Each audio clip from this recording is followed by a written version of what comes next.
¿Qué tal? Buenas tardes, bienvenidos un día más a nuestra tertulia de Aragón Hablando Claro. No se recuerda una situación política tan fragmentada. Bueno, a lo mejor sí, pero no deja de llamar la atención. No me estoy refiriendo solamente a la fragmentación del centro-derecha, no a esa fragmentación del Partido Popular, que parece que le han salido escisiones un poquito a la derecha con Vox, y parece que también se le ha fugado alguno al liberalismo democrático de Ciudadanos. No, me estoy refiriendo a la ruptura de la izquierda, de los grupos de izquierda radical. Que la cercanía de las elecciones haya hecho que poco en común tengan Zaragoza en común con Podemos, bueno, ya lo sabemos. Que no haya acuerdo entre ellos para concurrir a las elecciones, también lo sabemos. Lo que es nuevo es que ahora lo escenifican abiertamente, con posado fotográfico en los periódicos incluido. El alcalde Pedro Santisteve esperaba ayer en la sede de Zaragoza en común la llegada de algún representante de Podemos. ¿Por qué? Porque los habían invitado para intentar aunar posturas para esas próximas elecciones. Pero ni Nacho Escartín, el líder de Podemos en Aragón, como bien saben, no apareció ni él ni nadie de su equipo. Fue un plantón absoluto. Todo esto se produce ayer, hoy ya saben que Pablo Iglesias, y bueno, si no lo saben se lo decimos nosotros, Pablo Iglesias, el líder máximo de Podemos, está en Zaragoza, y Pablo Iglesias le recordamos que ha mostrado su apoyo en público al alcalde de Zaragoza, a Pedro Santisteve, incluso ha instado a Podemos y a Zaragoza en común a concurrir juntos en las municipales, pero aún así ese llamamiento no ha surtido efecto. A todo esto, en Zaragoza en Común andan nerviosos. ¿Por qué? Porque saben que con las elecciones generales, que son antes que las municipales, son este mes, saben que PP y PSOE le están haciendo la campaña a Podemos. ¿Por qué? Pues porque tanto Partido Popular como Partido Socialista no hablan en sus discursos de Zaragoza en Común ni de las confluencias de Zaragoza en Común, sino que hablan directamente de Podemos como el enemigo a batir. Ellos son conscientes de que van a perder repercusión y espacio público. A todo esto, Pedro Sánchez el fin de semana pasado vino a Zaragoza, celebró un mitin en la capital aragonesa y apelaba al voto útil, ante el riesgo de que en España sufra lo que él llama una involución por la llegada de la derecha. Hablaremos de esta fragmentación y hablaremos también de esa huelga de médicos y de enfermeras prevista para el jueves. Unos 20.000 médicos y enfermeras están llamados a la huelga este jueves y Javier Lambán, del Partido Socialista, nuestro presidente, ya saben, sostiene que la prórroga presupuestaria, el no tener presupuestos, está bloqueando la posibilidad de ofrecer esas mejoras a los médicos y a los enfermeros, tal y como ellos reclaman. Lo hablamos con nuestros invitados de hoy, que son Fernando Ledesma, diputado del PP en las Cortes de Aragón. Bienvenido. Bien hallado. Buenos días. Buenos días. El economista Juan Rollo Avenia, bienvenido también. ¿Qué tal? Muchas gracias. Y Iñaki Albó, analista político. Buenos días. Muy bien, bienvenidos los tres. Fragmentación política. Llevamos muchos días hablando de la fragmentación en la derecha, en la extrema izquierda. Este proceso es nuevo, ¿no? ¿Cómo asistimos? ¿Cómo podemos ofrecer una hoja de ruta a quien nos está oyendo y nos está viendo hoy? Bueno, está claro que el mapa político que existe ahora ya era rico. En Aragón siempre ha sido más rico que en otros sitios. Siempre hemos tenido opciones como el Partido Aragonés, el Chunta Aragonesista, que enriquecían el panorama político. Ahora, en estas últimas legislaturas, entraron Podemos y Ciudadanos en el Ayuntamiento de Zaragoza en Común, y ahora además va a aparecer Vox en el panorama. Es decir, seguimos enriqueciendo, atomizando o dividiendo. Bueno, es decir, en la izquierda, además, es una cosa tradicional, ¿no? Es decir, siempre se ha podido contar con la división de la izquierda. Cuanto más, es decir, Izquierda Unida, cuanto más presumía de unida, más estaba dividiéndose, ¿no?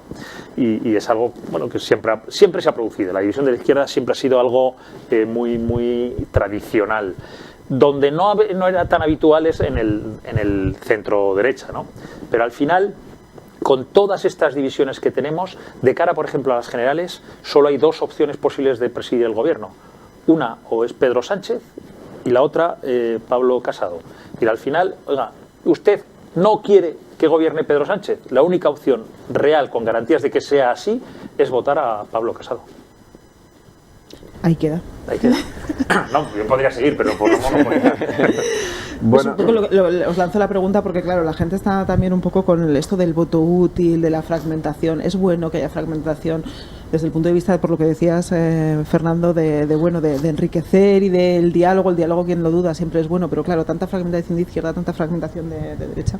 No sé, Juan, te he interrumpido. Sí, al final yo recuerdo cuando era niño y veía también el Parlamento en Italia, ¿no? Y veía esa fragmentación que había en Italia, ¿no? Y en España casi, bueno, pues presumíamos un poco también de gobernabilidad frente a la ingobernabilidad que tiene Italia, ¿no? Pues ahora volvemos un poco a estos niveles también, con esos, en fin, pues con una situación política muy fragmentada y donde tampoco hay ningún partido político que al ciudadano medio nos ofrezca esas garantías que, bueno, que en un momento esa ilusión que teníamos, pues en los años 80, por ejemplo, pues con la democracia, ¿no? Yo a lo mejor soy un poco ya abuelo cebolleta, pero me da la impresión que los políticos de antes eran, bueno, pues realmente mejores, mejorando lo presente, que los que hay ahora, ¿no? Y realmente sí que es cierto que incluso aquellos que parece ser que se han acomodado más a la realidad, como aquellos otros que siguen siendo bastante radicales en sus compromisos, bueno, pues siguen teniendo un cierto predicamento, ¿no? Y hoy en día sí que es verdad que con estos problemas que tiene ahora Podemos, con Zaragoza en Común, que realmente yo me pongo en la piel de estas dos personas que tienen obligatoriamente que entenderse, porque al final tienen que captar una serie de votos y esa concentración de votos les va a dar más votos, porque desgraciadamente en España un voto no vale una persona, en función de dónde naces tu voto vale mucho más que en el sitio en el que naces. Claro, si esa persona con la que te tienes que unir realmente te llevas muy mal con ella, pues es que realmente yo me pongo en su piel y es que es muy difícil hacer política de esa manera. Yo los negocios que hago solamente los hago con gente con las que me son agradables en el trato. No se me ocurre hacer negocios con alguien que desde luego considere yo que es mala persona, ¿no? En el caso de la política, claro, ese tipo de alianzas pues realmente son complicadas de hacer. Es que es un papelón, ¿no? El alcalde ayer esperando directamente en la sede a que apareciera alguien de Podemos. Bueno, las fotos de los periódicos de hoy lo dejan claro. Aparecen el alcalde, Cubero, que es su número 3, Alberto Cubero, y Luis Abrot. Está buscando el espacio, pero vamos, están buscando. A ver, no hay puñaladas más crueles que las que se dan entre compañeros de partido, o en este caso entre excompañeros o digamos entre ex socios, y bueno, y las que está viendo allí, pues algunas se ven, otras no. El otro día veíamos a Ribarés detrás de Pablo Iglesias en primera fila, pues escenificando que él ya está con Podemos, no está con el alcalde, pues bueno, y estas cosas las iremos viendo. Sí que, a ver, a mí hay una cosa que me da un poquito de pena dentro, a ver, se produce una fragmentación y lo lógico es que cuando hay muchas más opciones, cada uno se pueda encontrar más cómodo con una opción que le represente y que por lo tanto se tienda a votar en positivo y no en negativo, porque aquí siempre las elecciones no se han ganado porque alguien ofrecía más, sino porque el otro le daba más miedo. Es decir, Rajoy venció con el miedo a Zapatero, en su momento Aznar venció pues con el tema de la corrupción de Felipe González. Es decir, aquí en general bastaba entre los dos grandes partidos con decir cuidado que el otro es peor, para decir, bueno, pues dado que el otro es peor, voy a votar a este para que no gobierne el otro, porque el otro es un desastre, porque creará paro, por toda una serie de cosas. Y ahora que tenemos todo un abanico de opciones, pues parece que seguimos en la misma política. Es decir, los dos principales partidos siguen invocando el miedo al otro, en un caso, pues el miedo a las tres derechas. En el caso de Pedro Sánchez, el miedo a la radicalidad del propio Pedro Sánchez y a todos los socios que van junto con Pedro Sánchez, es decir, Esquerra Republicana, Bildu, etcétera, más que propiamente ilusionar en base a unas propuestas digamos, optimistas posibles. Al final parece que es más sencillo activar el miedo que la ilusión, lo cual da un poquito de pena. Y lo que creo, he hecho la reflexión aquí, sí que sería una buena ocasión también para plantearse algo que se ha planteado muchas veces, pero que es una segunda vuelta. Porque, es decir, ahora hay muchas opciones, pues bueno, sería positivo que cada uno votara aquello que más le convence y luego, entre los dos principales, pues hubiera una segunda vuelta, de modo que el más votado sea presidente y además se le pueda dar un plus, pues como hay en Italia o en Grecia, 50 diputados, algo que le permita gobernar. Porque eso, pensando sobre todo en el caso de Pedro Sánchez, si fuera el caso, pues no necesitaría socios más peligrosos. Desde mi punto de vista ya bastante peligro tiene Pedro Sánchez para añadirle otros socios, pero bueno, pero es decir, tendría la representación de la mitad más uno de los españoles. Es decir, yo creo que sería muy positivo porque ahora se pueden dar circunstancias que con tanta fragmentación una cosa es lo que vote la gente y otra lo que salga. Es decir, puede que una de las opciones tenga más del, digamos, ideológicas del espectro, tenga más del 50% de los votos y no gobierne, lo cual es claramente antidemocrático. Pues bueno, yo creo que sería una buena ocasión plantearse esto. Al final, cualquier sistema electoral lo que piensa es la gente vota en las urnas y de ese resultado, de ese número de votos que salen en las urnas, hay que trasladarlo a un parlamento o a un ayuntamiento, con una finalidad, es que se forme un gobierno que pueda gobernar. Todos los sistemas, me da igual el griego, el francés o el británico con circunscripciones uninominales. Aquí el sistema de ley d'hondt, es decir, están todos pensados para que se dope, entre comillas, en mayor o menor medida, de alguna forma, el resultado de los que mejor resultado obtienen, porque el objetivo último es formar gobierno, poder gobernar. Entonces, pues ahora parece ser que la ley d'hondt, que hay quien se queja que les da, que refuerza más a los más votados, pues parece que a pesar de la atomización, estamos en una atomización que no es suficiente el sistema d'hondt. Tenemos que ir a otra fórmula porque, es decir, al final todos los sistemas, dar 50 extra, lo que sea, todos los sistemas son trasladar un voto en unas urnas a una posibilidad de gobierno, porque si trasladamos pura y simplemente, sin filtros de un 5% mínimo para poder entrar en el reparto, sin filtros de que, pues al sistema de ley d'hondt que al final te acaba dando un poco más o dar 50 extra al que gana. Sin ningún filtro de esos, sería muy difícil formar gobierno, en ningún sitio, es decir, no podríamos gobernar, sería atomizar algo brutal. Y bueno, cuando en España al principio de la transición, imaginaos, ¿no?, con la sopa de letras, si no hubiera habido un mínimo, hubiera sacado, es decir, hubiera sido una imposible de formar gobiernos y de sacar adelante, que es el objetivo de cualquier sistema electoral. En cualquier caso, parece que al final el gobierno sea aquí la panacea. Hemos también tiempo sin gobernar y tampoco se ha caído el mundo, tampoco hemos ido alargando presupuestos. Por supuesto que se podrían haber hecho muchas más cosas, sí, eso, es decir, pero que al final el mundo también ha seguido avanzando y al final, bueno, tenemos que equilibrar entre esa gobernabilidad y luego también esa representación de los ciudadanos, en donde yo, a lo mejor como zaragozano, pues me siento infravalorado mi voto frente, no sé, pues nuestros vecinos catalanes, que a lo mejor por votar partidos más nacionalistas, pues tienen una mayor representatividad, ¿no? O los pobres de Izquierda Unida, que siempre han tenido un montón de votos y han tenido muy poca representatividad. Bueno, pues tampoco es eso justo bajo mi punto de vista. Bueno, pues Cataluña es que han ido fabricando una identidad nacional catalana que aquí en Aragón no la hemos necesitado. Ha habido representación aragonesa y aragonesista, pero no hemos necesitado, porque no era una demanda de la sociedad, crear una identidad nacional aragonesa en el que, claro, en Cataluña el catalán no les, o sea, es decir, el castellano como lengua no les sirve, han tenido que inventarse, unificar o normalizar una lengua catalana entre las distintas modalidades que había a lo largo del territorio para crear esa identidad nacional catalana en contra de la identidad española. Pero aquí en Aragón es que eso no, es decir, no olvidemos que Aragón somos socios cofundadores de España, si lo miramos de cierta medida, ¿no? Y no es una identidad que se ha hecho necesaria, ha habido un porcentaje de la sociedad que, en fin, y algunos partidos políticos que lo han intentado, pero yo creo con una finalidad distinta, que es crear el aragonés que se han creado, pero es para colocar a su gente en el mundillo. No sé si escuchasteis el mitin o habéis seguido el de Pedro Sánchez, su paso por Zaragoza, la intervención de Lambán, un poco en la línea de lo que comentaba antes Iñaki Albo, de ese discurso del miedo, que bueno, el discurso de Pedro Sánchez sí que fue en esa línea, directamente él vino aquí a lo suyo, a su discurso nacional. Sin embargo, el presidente Lambán sí que fue más positivo, hizo una enumeración de los logros de esta legislatura. ¿Alguno me miráis todos? No sé si alguno lo ha visto. Yo algo estuve viendo. ¿Hubo algún comentario? Entre otras cosas, lo primero que tengo que decir, vino con algo de miedo Pedro Sánchez, porque fue al Palacio de Congresos, pero no fue al auditorio principal. Fue a una sala pequeña donde pusieron gradas, donde pusieron dos pantallas gigantes que emitían así a la gente para que pareciera que hubiera mucha más gente. Es decir, fue un sitio muy pequeño que lo llenó, pero no se atrevió con el auditorio principal de 1.400 personas. Ahí cabrían 500, 600 personas, no cabían más. Con lo cual,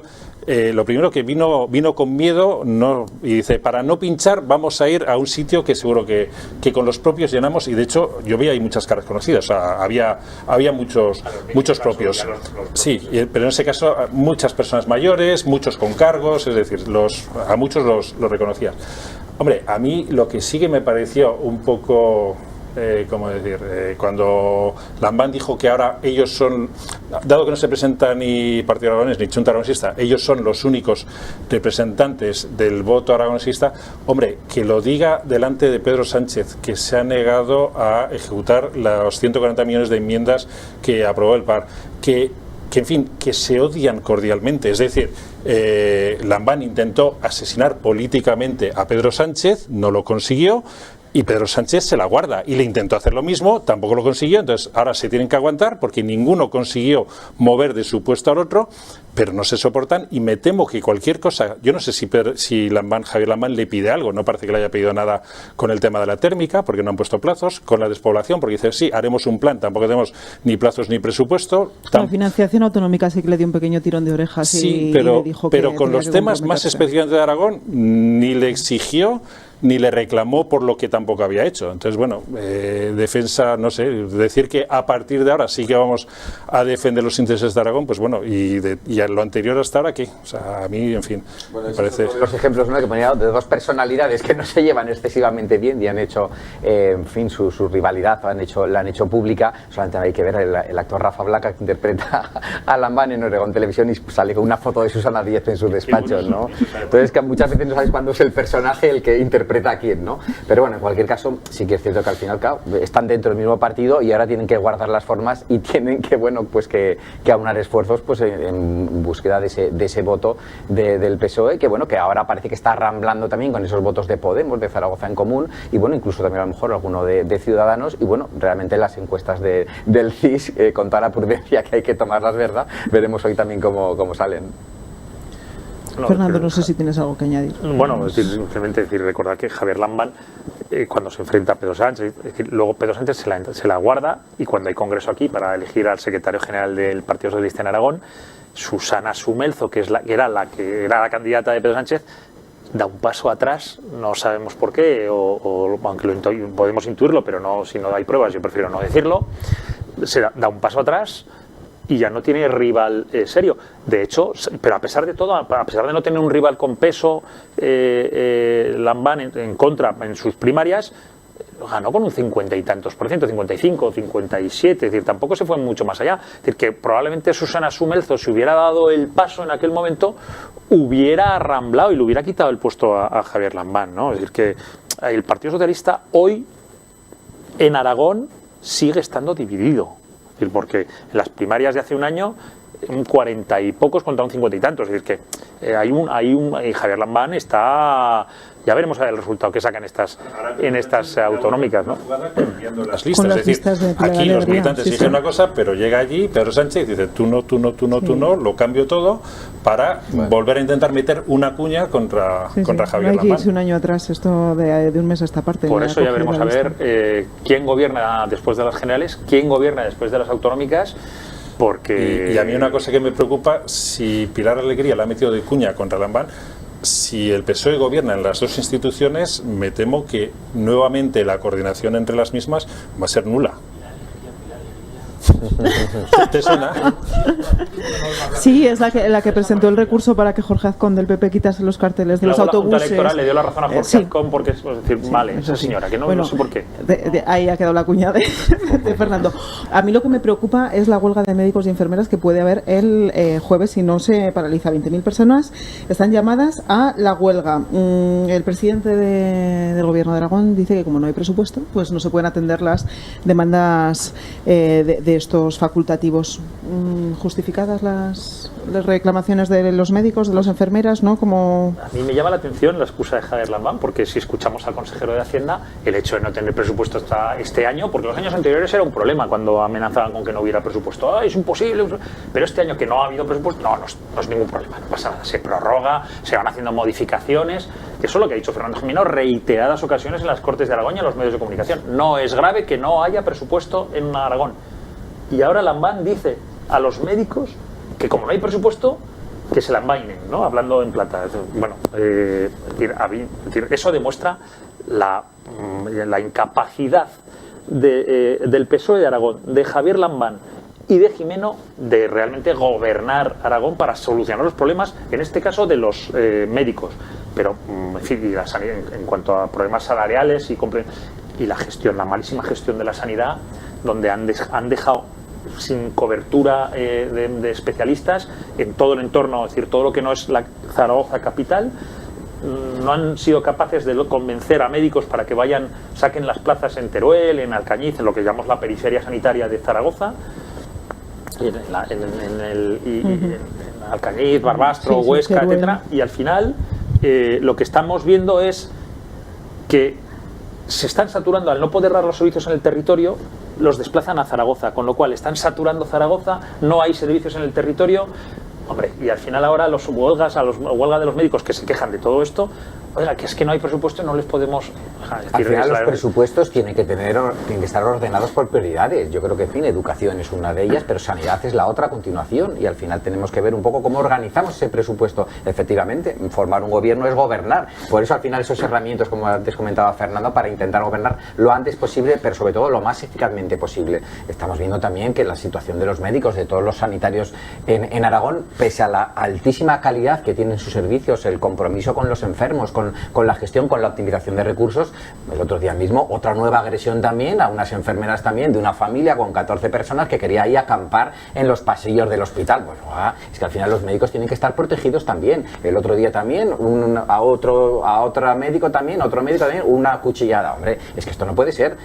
Al final los médicos tienen derecho también a estar quejados porque están jugándose la vida de todos nosotros y tienen que tener también todas las herramientas a su alcance. Hombre, y además yo tengo la sensación de que los últimos gestores que ha habido en sanidad lo que han querido es más o menos mantener la cosa que no se mueva mucho, pero no han tenido, digamos, esas ganas de coger el toro por los cuernos y decir esto, que es una gestión difícil. O sea, la gestión de sanidad no es fácil, es 24.000 trabajadores, muchos medios, un tema muy sensible como es la salud, pero si uno ve el informe del Tribunal de Cuentas es descorazonador, es decir, que más del 60% de los contratos no se hagan cumpliendo la ley de contratos. O sea, la gestión económica es verdaderamente lamentable, y ya digo, y me da la impresión de que en lo que es gestión de personal lo que se ha querido es no hacer nada, a ver si así, más o menos, pasamos los 4 años y bueno, y la patata siguiente, pues al que venga detrás. Y los presupuestos son la expresión cifrada en cifras de un proyecto político. Es decir, un gobierno tiene un proyecto político y lo plasma en los presupuestos. Oiga, es que esto demuestra que no tienen presupuesto, que no tienen proyecto político y mucho menos en sanidad, el desastre que han tenido en sanidad. Y esto es la prueba de que una peor sanidad, por la falta de presupuestos este año, pero una malísima gestión de la sanidad en estos 4 años genera más listas de espera, más problemas, más frustración en el usuario y una frustración mal gestionada de algunos energúmenos que se deriva en agresiones que hay que intentar pararla, ¿no? Uh-huh. Pero al final todo basa en una malísima gestión de la sanidad pública en este caso, porque no tienen proyecto. Sí, porque al final los presupuestos siempre más o menos las partidas suelen estar equilibradas en porcentajes, pero claro, la clave fundamental es al final hacia qué sociedad vamos. Una sociedad cada vez más envejecida donde vamos a demandar cada vez más servicios médicos y los profesionales están cuidando de nuestra salud, porque los economistas, mira, hablamos de dinero, si pierde el dinero perdemos dinero, pero es que los médicos están hablando de vidas de seres humanos. Veremos el seguimiento que tiene esta huelga el jueves. Hasta aquí ha llegado nuestro tiempo. Gracias a los tres por acompañarnos. Fernando Ledesma, Juan Royovenia e Iñaki Alboy. A ustedes gracias por seguirnos. Le dejamos con la actualidad, con el informativo de Vicente Alcaide. No nos fallen.